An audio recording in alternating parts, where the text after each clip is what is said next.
State Technology Training Institute, where a guy is doing an inspection of the excavator 330D, which is a Cat 1.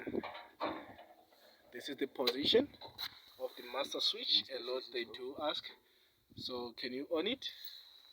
So we have to on it there. Alright, thank you. Then this is the engine compartment. Then we have here the operator's cap. Open for me. This is the operator's cap.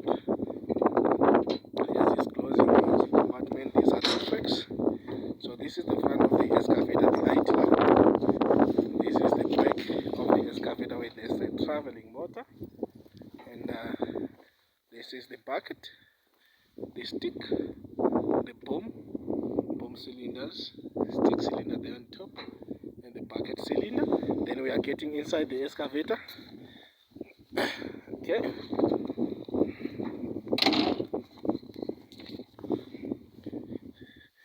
As you see, this one, it have to be straight in order to unlock the operations inside.